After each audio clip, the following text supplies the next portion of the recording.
Marinha da Coreia do Sul deixa o mundo em alerta ao receber seu primeiro destroyer KDX-3-2 Aegis com sistema de sonar, lançamento vertical KV-LS-2 e capacidade para mísseis balísticos superfície-terra. O navio das Forças Armadas da Marinha de Guerra de última geração mostra sua força de defesa militar ao ser equipado com sistema avançado de combate Aegis, um sofisticado sistema de sonar, sistema de lançamento vertical KV-LS-2 e capacidade para lançar mísseis balísticos superfície-terra. Dessa forma, ele consolida sua posição como uma peça fundamental na modernização das forças navais sul-coreanas.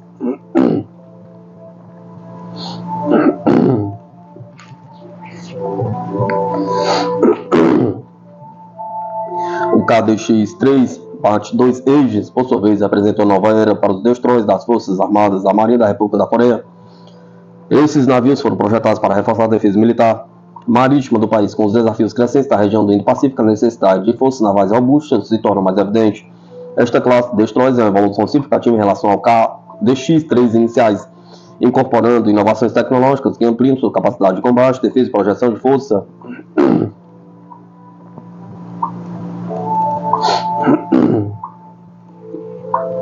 O Jeonggi-ku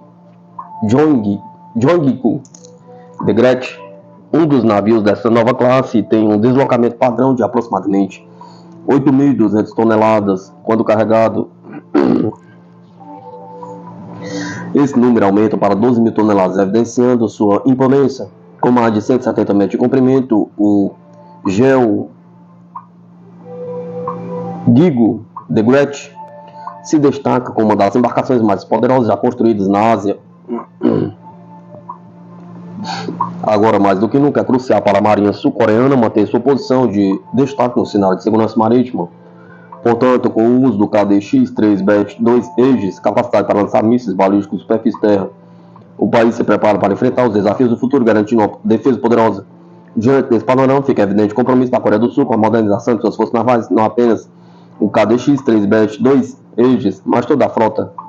Rockno busca se adaptar às necessidades modernas de segurança e defesa.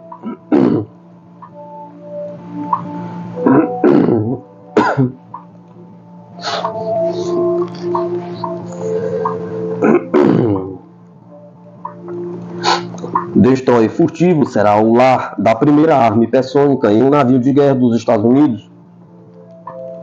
A Marinha dos Estados Unidos está transformando um erro custoso em uma arma potente, com a primeira arma hipersônica embarcada que está sendo adaptada a bordo do primeiro de seus 3 destroyers furtivos. O destroyer de mísseis guiado Zoom Out está em um estaleiro do Mississippi, onde trabalhadores instalaram tubos de mísseis que substituem torres gêmeas de um sistema de armas que nunca foi ativado porque era muito caro.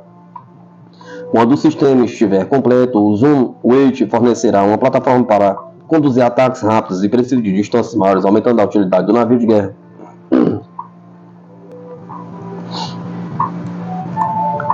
Foi um erro custoso, mas a Marinha poderia tirar a vitória das garras da derrota aqui e tirar alguma utilidade delas ao transformá-las em uma plataforma hipersônica, disse Brian Clark, um analista de defesa do Hudson Institute.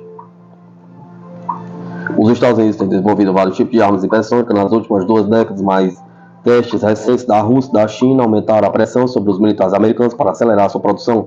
Armas hipersônicas viajam a velocidades maiores que mexem 5 vezes a velocidade do som, com maior manobrabilidade, o que as torna mais difíceis de abater. No ano passado, o The Washington Post relatou que entre os documentos vazados pelo ex-membro da Guarda Aérea Nacional de Massachusetts, Jack Teixeira, estava um briefing do Departamento de Defesa que confirmou que a China havia testado recentemente uma arma hipersônica de alcance intermediário chamada DF-27. Embora o Pentágono tenha reconhecido anteriormente o desenvolvimento da arma, ele não reconheceu seus testes. Um dos programas dos Estados Unidos em desenvolvimento e planejado para o Zoom Out é o Conventional Prompt Strike. Ele seria lançado como um míssil balístico, então liberaria um veículo planador hipersônico que viajaria a velocidades de 7 a 8 vezes mais rápida que a velocidade do som até atingir o alvo. O sistema de armas está sendo desenvolvido em conjunto pela Marinha e pelo Exército. Cada um dos contra-torpedeiros da classe Zoom Out será equipado com 4 tubos de mísseis, cada um com 3 de mísseis, cada um com 3 dos mísseis para um total de 12 armas hipersônicas por navio. Ao escolher o Zoom Out, a Marinha está tentando aumentar a utilidade de um navio de guerra de 7,5 bilhões, que é considerado pelos críticos um erro caro, apesar de servir como plataforma de teste para diversas inovações. O Zoom Out foi imaginado como capaz de fornecer capacidade de ataque terrestre com Advanced Gun Systems, com projéteis assistidos por foguetes para abrir caminhos para os fuzileiros navais atacarem em terra.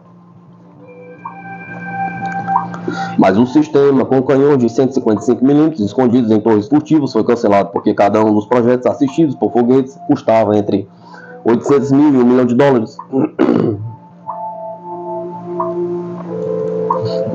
Apesar da mancha em sua reputação, os 3 contra-torpedeiros da classe Zoom Out continuam sendo os navios de guerra de superfície mais avançados da Marinha dos Estados Unidos em termos de novas tecnologias. Essas inovações incluem propulsão elétrica, um formato angular para minimizar a assinatura do radar, um casco perfurante de ondas não convencional, controle automatizado de incêndio e danos, e uma casa de convés composta que esconde o radar e outros sensores. O Zoom Out chegou ao estaleiro de Huggington, em Gauss Indústrias, em Pascagoula, Mississippi, em agosto de 2013. Foi removido da água para complexo trabalho de integração do novo sistema de armas. Ele deve ser desacoplado esta semana em preparação para a próxima rodada de testes e seu retorno à frota de porta-voz do estaleiro Kimberly Aglard. Uma arma hipersônica dos Estados Unidos foi testada com sucesso durante o verão e o desenvolvimento dos mísseis continua. A Marinha quer começar a testar o sistema a bordo do Zoom Out em 2027 e 2028, de acordo com a Marinha Americana.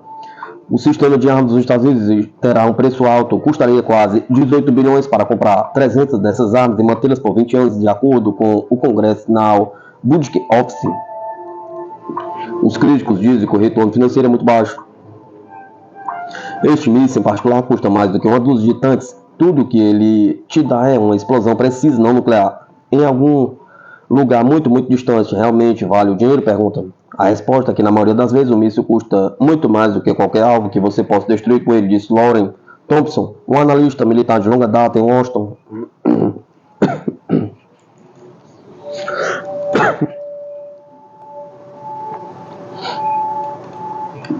Mas eles fornecem a capacidade para que navios da Marinha ataquem um inimigo a uma distância de milhares de quilômetros, fora do alcance da maioria das armas inimigas. E não há defesa eficaz contra ele, disse o contra-almirante aposentado da Marinha, Ray Space, CEO do Instituto Naval dos Estados Unidos, um fórum independente com foco em questões de segurança nacional. O ex-comandante de uma força de ataque de porta-aviões. Mísseis convencionais que custam menos não são uma grande pechincha se não conseguem atingir seu alvo, disse Space, acrescentando que os militares dos Estados Unidos realmente não têm escolha a não ser persegui-los. O adversário os tem. Nunca queremos ser superados, disse ele. Os Estados Unidos estão acelerando o desenvolvimento porque os hipersônicos foram identificados como vitais para a segurança nacional dos Estados Unidos, com capacidade de sobrevivência letais, disse James Weber, diretor principal de hipersônicos no gabinete do secretário assistente de defesa para tecnologias críticas. Desenvolver novas capacidades baseadas em tecnologias hipersônicas é uma prioridade para o Departamento de Defesa para sustentar e fortalecer nossa dissuasão integrada e construir vantagens duradouras, disse ele.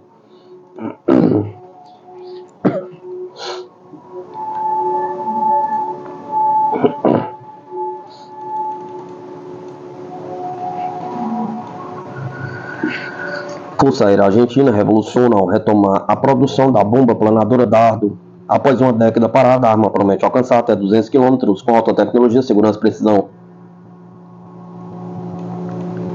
A retomada do desenvolvimento da bomba planadora FAZ 850 Dardo marca um importante avanço tecnológico para a Força Aérea Argentina. Por meio de suas divisões de pesquisa e teste, o projeto volta à cena após mais de uma década praticamente parado. A inovação promete transformar a capacidade de ataque de longa distância do país, garantindo maior precisão e segurança para as operações militares. A história da bomba Dardo começa na década de 1980 com a Dardo 1, uma bomba convencional equipada com motor de foguete para maior penetração, apesar de limitada a poucos protótipos. Esta versão pavimentou o caminho para a Dardo 2, desenvolvido no final dos anos 1990. Equipado com asas dobráveis, um sistema de orientação GPS e um casco de secção retangular, o Dardo 2 alcançou avanços significativos. Os testes iniciais foram realizados a bordo da aeronave Mirage 3C do Centro de Teste de Armas e Sistemas Operacionais. Em 2001, no entanto, o projeto foi suspenso, sendo retomado apenas em 2007, quando a integração foi avaliada em aeronaves como McDonnell Douglas A4AE Fighting Eagle e o Dassault Super Etenard. Em 2011, um protótipo avançado, o FAIS 850 Dardo 2B, trouxe novas capacidades para a Força Aérea, incluindo alcance de até 60 km, lançamento a 40 mil pés de altitude e velocidade até Mach 0,9. Outra variante, o Dardo 2C, equipado com uma pequena turbina, alcançava impressionantes 200 km de alcance. Em 2023, a Força Aérea da Argentina retomou o projeto sob supervisão do Centro de Pesquisa Aplicada e do Centro de Teste de Voo. O primeiro passo foi testar a integração da Dardo 3 no protótipo Pampa 3X03, utilizando invólucro inerte e câmeras para avaliar a estabilidade durante o voo. A continuidade dos testes em 2025 incluirá lançamento de bombas inertes seguidas de versões motorizadas e, por fim, cargas com explosivos. Além disso, há expectativas de que o sistema seja adaptado para o F-16, aguardando a aprovação dos Estados Unidos. Apesar das possíveis dificuldades diplomáticas, o sucesso na integração ao Pampa 3 já representa um grande avanço. O equipamento proporcionará à Força Aérea da Argentina a capacidade de atacar alvos com precisão a grande distância, minimizando a exposição das defesas aéreas inimigas. Se a produção em escala for alcançada, a bomba planadora Dardo 3 colocará a Força Aérea Argentina em um patamar estratégico no cenário militar da região. O projeto simboliza o fortalecimento das capacidades de defesa do país e a valorização da indústria nacional de tecnologia militar, trazendo autonomia e inovação para as operações aéreas. Com o avanço do desenvolvimento da Dardo 3, a Argentina busca consolidar sua posição como uma força de peso na América Latina, apostando em soluções de longo alcance e alta precisão para enfrentar os desafios modernos do campo de batalha.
O general alemão sublinha situação crítica para os Estados Unidos na zona da Operação Militar Especial.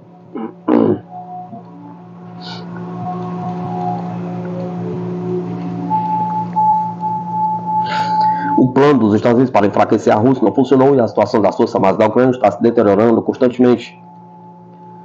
Apesar das entregas de armas ocidentais, declarou o general alemão Harald Kujat, ex-chefe do Comitê Militar da OTAN, em entrevista ao canal do YouTube Flávio von Litzleben. A situação militar é crítica e piora a cada dia, apesar de, desde o início do conflito, termos fornecido à Ucrânia as armas mais modernas e dado apoio financeiro, enfatizou o general. De acordo com o ex-chefe do Comitê da OTAN, os Estados Unidos estabeleceram seu objetivo de enfraquecer a Rússia, mas agora há frustração em Washington devido ao fracasso desses planos. A frustração é causada pelo fato de que os planos dos Estados Unidos para enfraquecer um segundo rival geopolítico, além da China política, econômica e militarmente, não funcionaram, concluiu Kujat.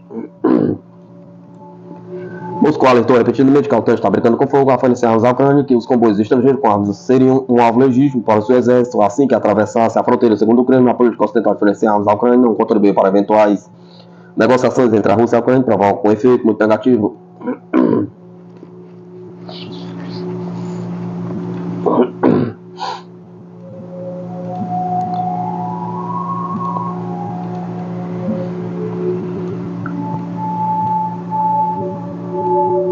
Mídia, guerra comercial dos Estados Unidos com a China se aproxima e comissário da União Europeia propõe Europa em primeiro lugar. O novo chefe da indústria da União Europeia, Stephanie Sejourne, propôs usar a lógica de Trump, mas pondo a Europa em primeiro lugar, visando o risco de o bloco acabar se prejudicando com a possível guerra comercial entre a China e os Estados Unidos em função da política de tarifas anunciada pelo futuro presidente norte-americano. Conforme Donald Trump se aproxima do dia de sua posse na Casa Branca, mais preocupado se torna o bloco europeu em função da possível implementação de tarifas prometidas por Trump, que ameaçam não apenas desestabilizar o comércio internacional, mas produzir efeitos colaterais intensos nas cadeias de produção. De acordo com o Financial Times, o vice-presidente da Comissão Europeia e comissário para a Prosperidade e Estratégia Industrial, Stephanie Sejourne, teme que a Europa se torne uma vítima colateral de uma guerra comercial global, com o objetivo de tentar restaurar a competitividade industrial europeia, que tem sofrido duros baques desde a crise de 2008. A nova comissão tem manifestado diferentes opiniões sobre como tentar mitigar o problema. Algumas vozes têm manifestado o desejo de aprofundar as relações com os Estados Unidos em uma tentativa de barganhar um lugar privilegiado na lista das tarifas de Trump, enquanto outras, como o Sejourne, têm pensado em reverter a lógica para proteger seu mercado doméstico. Acredito fundamentalmente que a Europa tem tudo a ganhar por estar aberta ao mundo, disse Sejourne, de acordo com a apuração. Mas quando a China diz Made in China, feito na China, ou os Estados Unidos diz America Fish, América em primeiro lugar, devendo dizer Made in Europa, feito na Europa, ou Eurofish, Europa em primeiro lugar.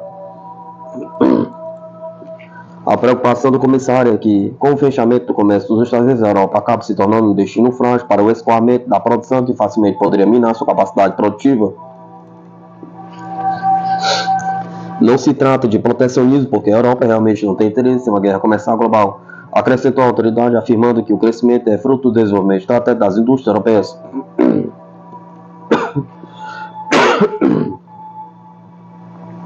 Mas protecionismo tem sido uma palavra recorrente nas análises econômicas sobre o que o mundo pode experimentar. Já em janeiro de 2024, com a chegada de Trump à Casa Branca pela segunda vez, indústrias tidas como históricas na Europa têm sofrido efeitos devastadores, quer seja pelos preços praticados pelo setor energético, quer seja pela invasão de produtos chineses que conseguem praticar preços mais baixos em função dos custos de produção em alta escala.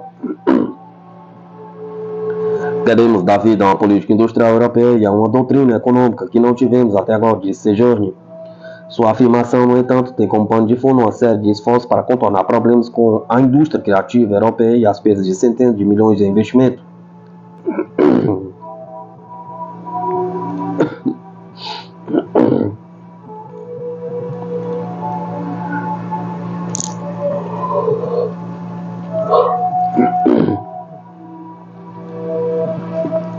Agrupamento russo 13 Centro melhora posições no fronte. Ucrânia perde mais de 525 militares de Ministério da Defesa da Rússia. Unidades do agrupamento russo 13 Centro no último dia repeliram 9 contra-ataques ucranianos. O adversário perdeu mais de 525 militares e 4 veículos blindados Kazakh Max Pro dos Estados Unidos, relatou o Ministério da Defesa da Rússia nesta segunda-feira, 2 de 12 de 2024. As formações ucranianas perderam em área de responsabilidade do agrupamento de tropas Vostok Leste até 150 militares, um tanque alemão Leopard, uma peça de artilharia autopropulsada Caesar de produção francesa, 4 veículos blindados HMMW-V e Max Pro, entre outros equipamentos. Já o agrupamento de tropas russas da parte oeste atingiu força viva e equipamentos de 7 brigadas em várias áreas da região de Kharkovia e das Repúblicas Populares de Donetsk e Lugansk, que repeliram 9 contra-ataques, tendo o adversário perdido até 490 efetivos, um blindado de infantaria, um obuseiro M198 dos Estados Unidos, uma peça de artilharia britânica L-119 e 4 depósitos de munições, detalhe do Ministério. Segundo a entidade militar, as unidades do agrupamento russo Jung-Sul tomaram posições mais vantajosas, tendo o exército de Kiev perdido até 260 militares, uma unidade de artilharia propulsada de Vodska, um canhão M119 dos Estados Unidos, 2 depósitos de munições. Unidades de agrupamento de tropas russas de Dnieper atingiram formações das tropas ucranianas, com resultado: o adversário perdeu até 55 soldados, 2 casos em um depósito de munições, ressalta o comunicado.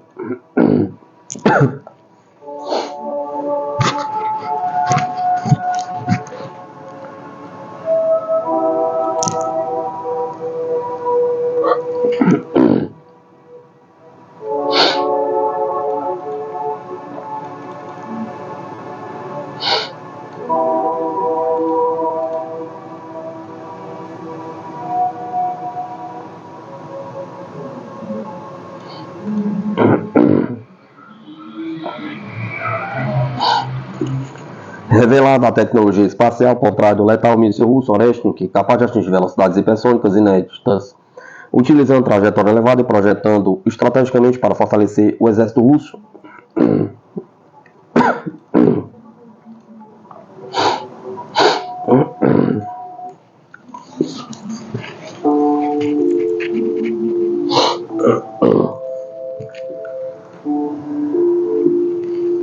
No 10º dia após as forças armadas russas, em comparação com o exército, atacarem a cidade ucraniana de Dnipro com o míssil Oreshnik, começaram a surgir mais detalhes sobre sua origem. A última revelação foi feita há poucas horas pelo diretor-geral do Roscosmos, Yuri Borisov. Em sua declaração à televisão estatal russa, VGTRK, Borisov anunciou que a Roscosmos está disposta a fornecer integralmente ao Ministério da Defesa da Rússia os sistemas de míssil Oreshnik. No que diz respeito aos sistemas de precisão, nos últimos 2 anos ou mais, já aumentamos várias vezes a produção deste tipo de armamento. Quanto ao Oreshnik, temos todas as capacidades necessárias para fornecer ao Ministério da Defesa, digamos, a quantidade necessária, disse Borisov ao jornalista Pavel Zarubin, da VGTRK.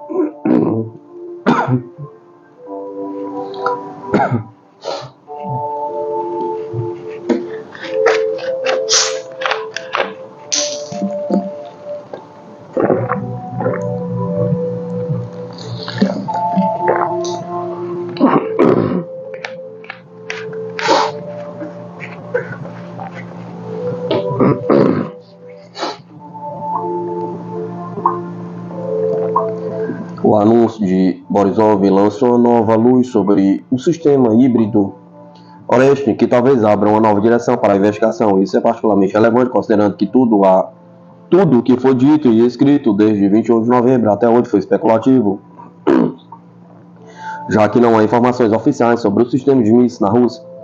Como o míssil Oreshnik, que foi uma obra da Roscosmos, presume-se que tenha sido desenvolvido como parte do programa de criação de uma nova geração de mísseis balísticos. Embora a função principal da Roscosmos esteja relacionada à exploração espacial e às tecnologias de satélites, a organização também participa do desenvolvimento de mísseis com aplicações militares, muitas vezes em comparação com estruturas da indústria militar russa. É possível que o míssil tenha sido inicialmente projetado como um foguete lançador. Na história da Roscosmos, existe um projeto chamado Oreshnik. Esses sistemas de míssil foi desenvolvido especificamente como um veículo de lançamento.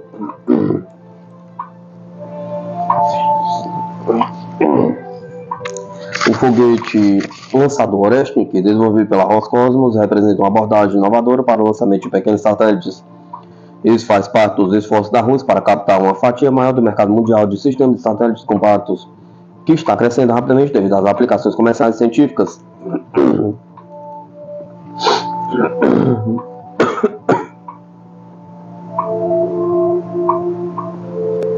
O foguete foi concebido como uma alternativa econômica a veículos lançadores maiores e mais complexos, como os foguetes Soyuz e Angara, projetados para missões maiores e mais pesadas. Em termos tecnológicos, o Oreshnik utiliza combustíveis ecológicos, principalmente metano, líquido e oxigênio, o que o torna competitivo com sistemas internacionais como os foguetes desenvolvidos pela SpaceX e Rocket Lab,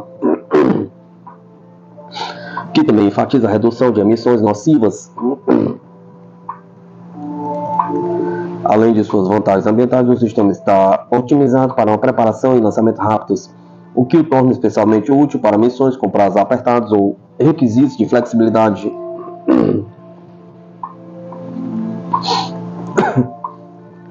O projeto enfatiza a mobilidade e a versatilidade. O foguete pode ser lançado de bases de lançamento tradicionais como Plesetsk e Baikonur, mas também de plataformas móveis menores, o que aumenta sua aplicabilidade operacional.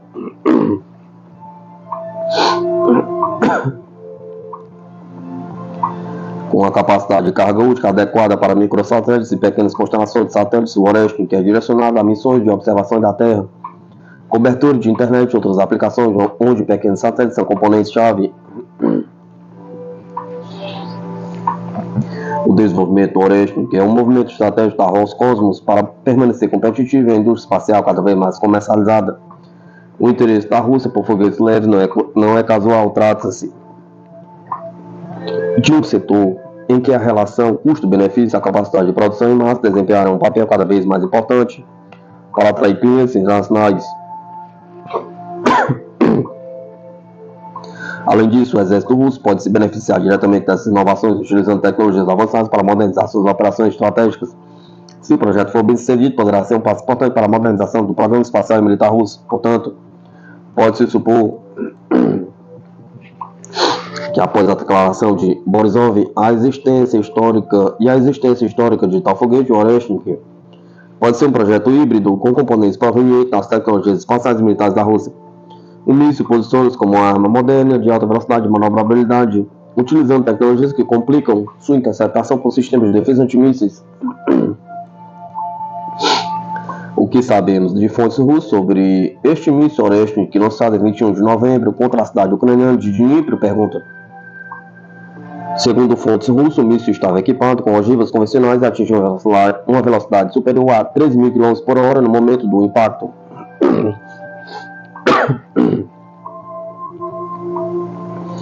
Essa velocidade hipersônica representa um avanço significativo para o exército russo, aumentando sua capacidade de resposta a operações militares.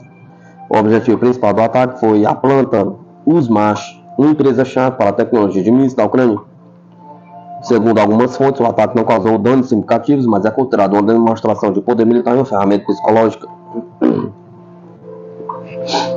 O Oreshnik é um míssil de médio alcance de nova geração que, segundo especialistas, utiliza uma trajetória elevada, típica do lançamento de testes, o que reduz a possibilidade de interceptação. No entanto, a declaração de Borisov contradiz totalmente as informações dos especialistas ocidentais que consideram o míssil Oreshnik como um novo passo na estratégia militar russa, mas não uma inovação tecnológica fundamental, sendo mais uma evolução dos mísseis já utilizados pela Rússia.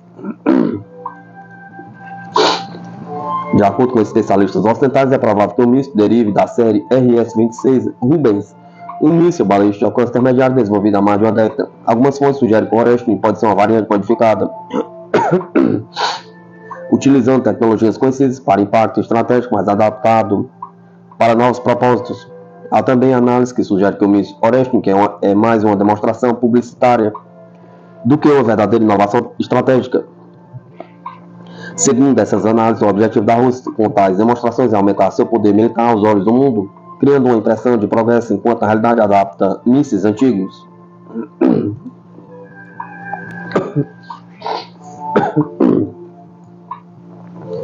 A tecnologia do Oreshnik, que provavelmente compartilha muitas características com os mísseis russos de médio e longo alcance, com capacidade de evitar redes de radar abertas, além de atingir altas velocidades na atmosfera.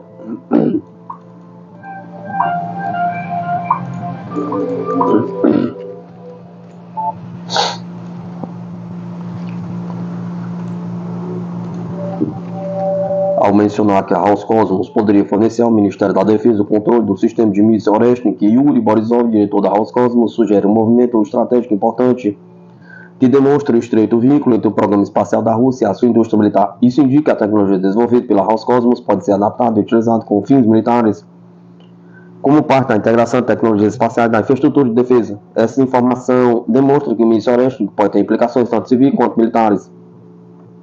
A transição do lançamento de pequenos satélites para funções militares é lógica para a Rússia, que utiliza a infraestrutura e as tecnologias existentes para ampliar seu poder militar. A capacidade de transferir rápido e facilmente o controle desses mísseis destaca a eficiência e a flexibilidade do projeto que está sendo desenvolvido para algo além do lançamento de satélites. Além disso, a declaração é um claro sinal de que as tecnologias espaciais da Rússia podem ser rapidamente adaptadas para fins militares, aumentando o potencial do país para criar novas estratégias de segurança espacial e militar.